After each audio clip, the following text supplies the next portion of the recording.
Per tutti, sul violare il record essenziale della mia visita, io aggiungo solo come battute, poi direte voi. Sì, credo di conoscere abbastanza la Sardegna, di aver avuto, di avere abbastanza passione per le prospettive di questa straordinaria regione, per aver imparato una cosa fondamentalmente. Questa è la regione nella quale emerge con più nettezza l'esigenza di mettere in equilibrio la forza dell'autonomia e l'esigenza di politica nazionale. Questo per i caratteri storici, i caratteri geografici, è una regione insulare. E aggiungo, credo che oggi più che mai fare campagna elettorale significhi portarsi sul fronte dei problemi. Direi che le campagne elettorali adesso, la situazione in cui siamo, dovrebbero diventare una straordinaria occasione per parlare delle cose vere, di abbassare drasticamente i toni della propaganda generica e avvicinarsi ai problemi reali che vive la gente, anche per cercare di colmare il distacco evidente tra la politica e i cittadini.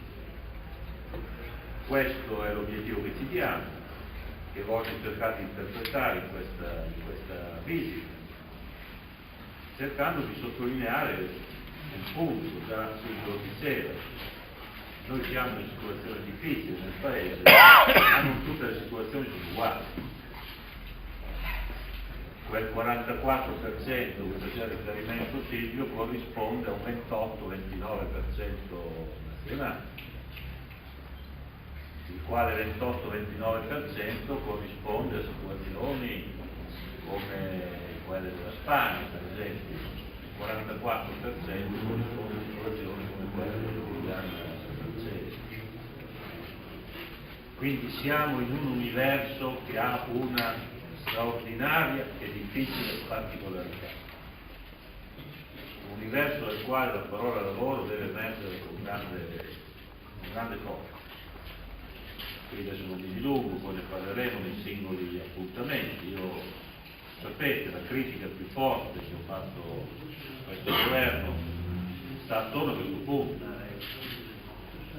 e cioè il fatto che non si sia allestita la politica in questi 2 anni che, pur nel necessario equilibrio della finanza pubblica, adesso un po' di stimolo all'occupazione e all'investimento.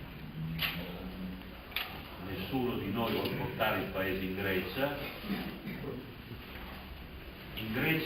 La Grecia ce l'ha portato un governo di centrodestra, sia chiaro, e sia chiaro anche che i governi di centrosinistra, quando c'era un traghetto che ci stava portando in Grecia, messo in moto da altri, l'ha sempre fatto tornare indietro.